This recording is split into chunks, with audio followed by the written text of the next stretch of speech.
नमस्कार दोस्तों, मेरा नाम है शुभम गुप्ता और आप देखना शुरू कर चुके हैं वीके न्यूज़। दोस्तों, आज हम बात करेंगे एक ऐसी खबर की जो आपके रोंगटे खड़ी कर देगी।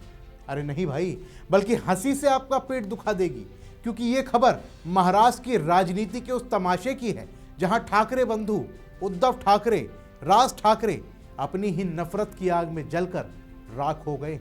सोचिए, सालों तक मराठी मानुस का नारा लगाकर, लुंगी उठाओ पुंगी बजाओ का ड्रामा करके, उत्तर भारतीयों को गालियां देकर, दक्षिण भारतीयों को बाहरी कहकर सत्ता की मलाई चाटने वाले ठाकरे बंधु आज अपने ही गढ़ में डूब रहे हैं। बीएमसी मुंबई की वो महानगर पालिका जिसका बजट कई राज्यों से बड़ा है, जिसे ठाकरे परिवार ने अपनी जागीर बना रखा था, वहां से ठाकरे बंधु का प्रभुत्व खत्म हो गया है। और ये खत्म किया किसने है? उन्हीं लोगों ने जिन्हें ठाकरे बंधु सालों से अपमानित करते आए हैं। उत्तर भारतीयों ने, दक्षिण भारतीयों ने, वो लोग जिन्हें राज ठाकरे रसमलाई कहकर मजाक उड़ाते थे, वो लोग जिन्हें बाल ठाकरे ने लुंगी वाला कहकर भगाने की कोशिश की थी, आज वही लोग ठाकरे बंधुओं की पूंगी बजा रहे हैं। दोस्तों, ये प्रकृति का न्याय है। ठाकरे बंधु, आपकी नफरत की राजनीति अब आपको ही निगल रही है, आपकी अवसरवादिता अब आपको ही काट रही है।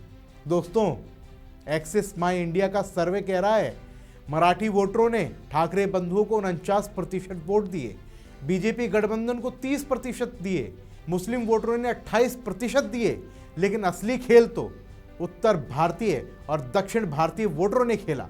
बीजेपी प्लस को 68% उत्तर भारतीय वोट मिला, वहीं 61% दक्षिण भारतीय वोट, और ठाकरे बंधु सिर्फ 19% उत्तर भारतीय और 21% दक्षिण भारतीय।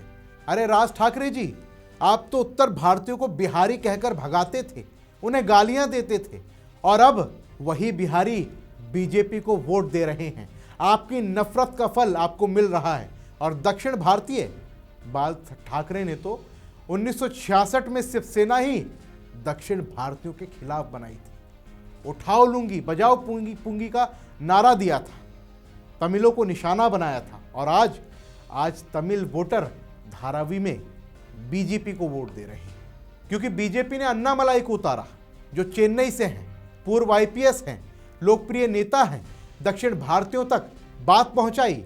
और आप राज ठाकरे, आपने अन्नामलाई को रसमलाई कहा, तमिलनाडु से रसमलाई आया है कहा, सामना में भिखारी लिखवाया। राज ठाकरे जी, आपकी ये घटिया भाषा, ये नस्लवादी मजाक अब आपको ही महंगा पड़ रहा है। आपकी पूंगी अब बच चुकी है, दक्षिण भारतीयों ने आपकी पूंगी बजा दी है। और उद्धव ठाकरे, आप तो कमाल के, आपने हिंदुत्व को छोड़ दिया, कांग्रेस एनसीपी की गोद में जाकर बैठ गए, और अब राज ठाकरे के साथ एक हो गए। सालों की दुश्मनी भुलाकर, क्यों? बीएमसी बचाने के लिए, कुर्सी बचाने के लिए। लेकिन जनता ने आपको नकार दिया। मराठी वोट तो मिले, लेकिन वो उत्तर भारतीय और दक्षिण भारतीय जिन्हें आप बाहरी कहते थे, उन्होंने बीजेपी को दिया। उद्धव जी, आपकी शिवसेना टूट चुकी है, आपकी साख अब खत्म हो चुकी है, और अब राज ठाकरे के साथ मिलकर नफरत की राजनीति। लेकिन जनता समझदार हो गई है। आपकी ये अवसरवादी एकता जनता देख रही है। आप दोनों की इस नौटंकी पर जनता हंस रही है। ठाकरे बंधु, आप दोनों की राजनीति बस नफरत पर टिकी थी, विभाजन पर टिकी थी, और अब वही नफरत आपको डुबा रही है। यह आपकी करनी का फल है। दोस्तों, बीजेपी की ये जीत दक्षिण में भुनाएगी, क्योंकि तमिलनाडु, केरल में चुनाव नजदीक हैं। अमित शाह ने दावा किया है कि तमिलनाडु में बीजेपी सरकार आएगी। मुंबई के दक्षिण भारतीय वोटरों का जनादेश वहां संदेश बनेगा। अन्नामलाई जैसे नेता वहां प्रचार करेंगे, और ठाकरे बंधु, आपकी लूंगी पुंगी अब खत्म, आपकी नफरत की राजनीति अब खत्म। जनता विकास चाहती है, एकता चाहती है। मुंबई सबकी है, अंतर्राष्ट्रीय शहर है, लेकिन ठाकरे बंधु इसे बांटना चाहते थे, और अब जनता ने उन्हें ही बांट दिया। लेकिन सवाल यह है कि ठाकरे बंधु अब कब तक ये नफरत की राजनीति करेंगे? कब तक अवसरवादिता का ढोंग आप लोग करेंगे? जनता तो देख रही है, वोट से जवाब भी दे रही है। लेकिन ठाकरे बंधु अब आपकी पूंगी बच चुकी है। दोस्तों, ठाकरे बंधुओं की हार उनकी नफरत का अंत है। आप क्या सोचते हैं?